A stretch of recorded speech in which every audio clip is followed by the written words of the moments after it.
So I've switched from coffee to water because I'm getting a little manic. Okay, where were we? So we've talked about the adoption. We talked about, all of that stuff. And so after the adoption, where did that leave me? In the beginning, I continued living in Shasta, just trying to make it work, first, actually, going through college, I was trying to become a welder. I love TIG, I love stick, I hate MIG, MIG sucks. Anyways, I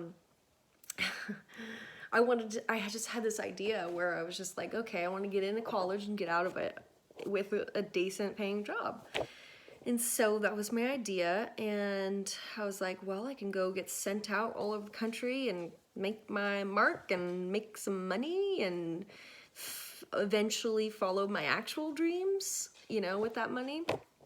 But, there's a very memorable moment for me. You guys remember the Tubbs Lane fires in Sonoma County? Well, my family was all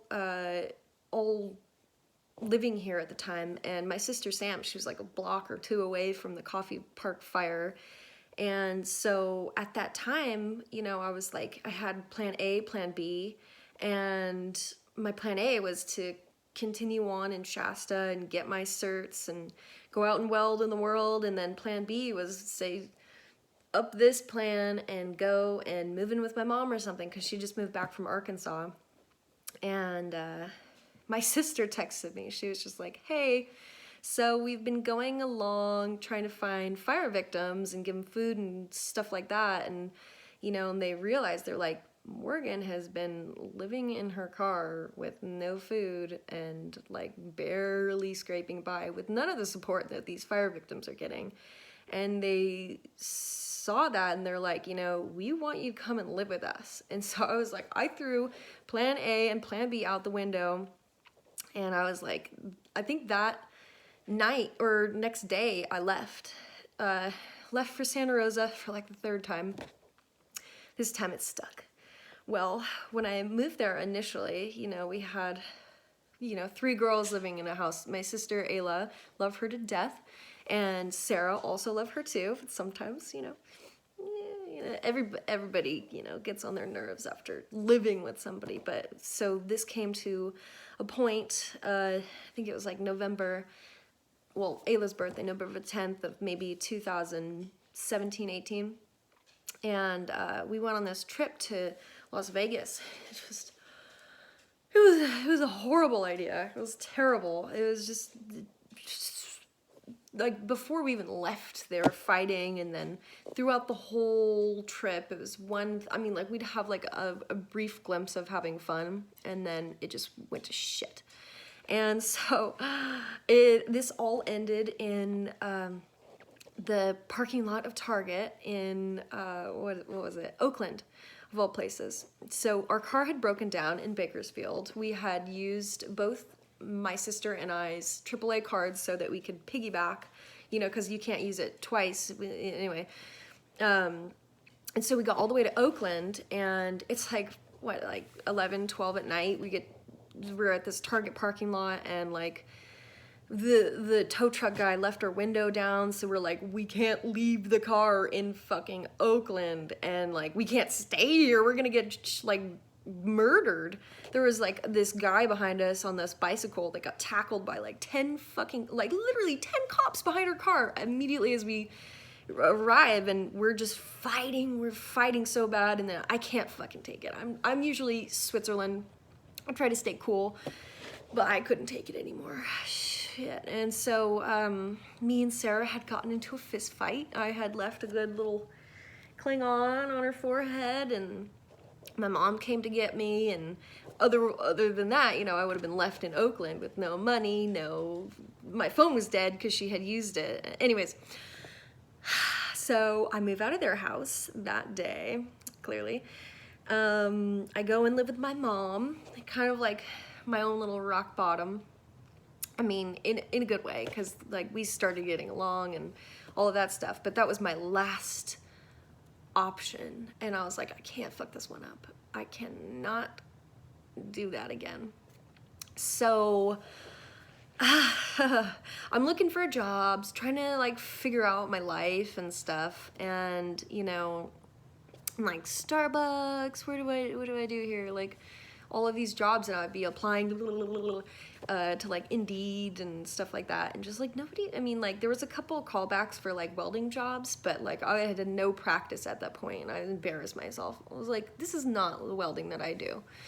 Anyways, so there was this one thing that came up.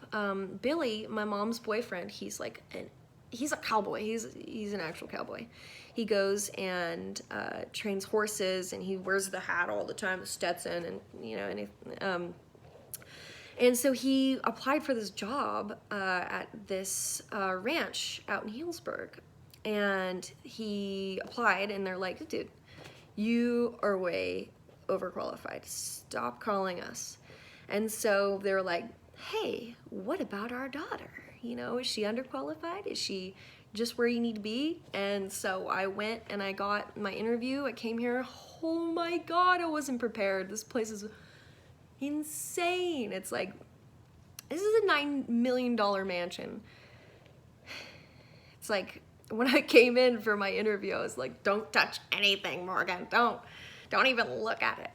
Anyways, so we were sitting there doing our interview, and I wasn't sure if she, you know, because like I don't have all that much experience, but you know, here I am, super available, not going to college, don't have a job, just moved here, and you know, they had a line of other people, but I was the most available and friendly, and so they hired me. And I've been living this crazy life ever since then. You know, I take care of their horses. They now have 3 horses. They're Arabian, beautiful. They have 4 little goats, little pygmy little guys, and they're something too. And what else? I just do everything. I'm like the estate manager. I'm the barn manager. I take their cars to get serviced. I do everything here. And, you know, that comes with, my house is a little dirty right now, I'll show you later, but it came with a cute little cottage that I don't even have to pay rent for, which is lovely, that helps. And all of these other beautiful things, my truck, oh God, my life began when I came here, and I am so blessed. I'm so grateful for all of my opportunities, and that has come with so many cool things. Like I can eat whatever the fuck I want, anything I want. And, you know, if I need something, oh, I need a beanie, I need a shirt, or I need stupid like journals after journals, after journals, after journals. I can get whatever I want. I'm like a kid in a candy store or something like that. I've toned down a little bit because, you know, it's been 2 years now. I gotta do some savings. But yeah, I got my teeth fixed. Oh, look at that. I got my everything, you know. It was like good 10 grand. Anyways, yeah, Smile Direct Club works. Use it. It's cheap. It's affordable. You know, it comes to your door. You don't have to go anywhere. Do it. Anyway. So got my teeth fixed, got my truck, what else? I could go on vacations. You know, life is here. I'm comfortably living, and it's wonderful. Like coming from like sleeping in my car in the snow with no food, $10 a week. Not a life you want to live. Anyways, so here we are, and I'm like, what do I want to do at this point in my life? I'm like, I can do anything I want, you know, I could go to college for whatever, you know, and so I saw this program like 4 years ago, 4 or 5, and I tried to sign up and it was like $5,000, and I'm like, there's no way, I can't even, no. And I thought about it, I'm like, I can do anything, and that is what I want to do. So I signed up for the Institute for Integrative Nutrition. This was the best decision I've ever made in my life. I love nutrition. I love, you know, stupid pyramid shit, you know, all that. I tried it in college and I was like, this is not what I'm into, you know, I'm so dreadfully bored, it's so dry and so I got into this program and it's exactly what I needed. And like I could listen to it through headphones while I'm working. So why not do it? You know, anyways, so I did it. I just graduated. I'll show you something. Here is my certificate. All of that for $5,000. Anyways, so worth it. So I just got this about, you know, it was like full moon of last week or something like that. And it was finally real. I'm like, at first I didn't even know what I was gonna do. I just like, I'll start with, you know, this class and see how I can do with schooling, because I wanted to be a naturopath and go down that corridor. But you know, I think I might have more flexibility to do what I am with the schooling I already have. And so, you know, I'm here and I'm at this place where I can go so many directions. But what really gets to me, what makes me tick, is seeing people living the lives that they want to live. You know, not only like feeling balanced and whole and like, you know, like how you feel incredible. You know that feeling when you drink water, you get your sleep, you get excellent diet, you're working out, you're doing things in life, you're making moves towards your goals. That is like the most incredible feeling ever. And you know, it's funny, when I first, like, I was like a week into this course for integrated nutrition, and I decided to use what I was learning on my mom's boyfriend, Billy. He didn't know it at the time, still doesn't. He thinks that he made up his mind on his own, but I'll let him think that. Anyways, he was at a job that he fucking hated. He hated his job. And it would kind of stem from one boss that was just like, he had no idea what he was doing, and he had probably never even put a halter on a horse, let alone rode one. He only cared about business and money. Anyway, so Billy was just, he was run down. He's doing the work of 10, 20 people, and they're trying to take money away from him to give to this other employee. And like, whoa, you know, back it up. And so I started asking him questions about, like, you know, I was like, do you think you have enough work on the side to, you know, begin to have lessons and other things while you're still working at this job? And he was like, you know what? Now that you say something, you know, actually I could make that work. And it was something that my mom has been telling him for months, barely a year, you know, go and do side stuff. But it's like, you have to ask someone to get them to that place where they come up with the answer. It's like they know what they need to do, but you know, they need to be coaxed into it. And you know, that's what he did. He went and started taking on side clients, and his business started growing to the point where he left his fucking job. You know, and he's like, I see the light in his eyes again. He's doing what he loves. He's appreciated. Even his old job was like, please, you know, come help us. And he's like, I don't work here anymore, dude. Like, I don't owe you anything. Like, if you want to pay me an hour, like, sure, but you know, he's doing what he wants to. And now he's like looking into online options for his training programs and YouTube videos and stuff like that, like what we're doing right now.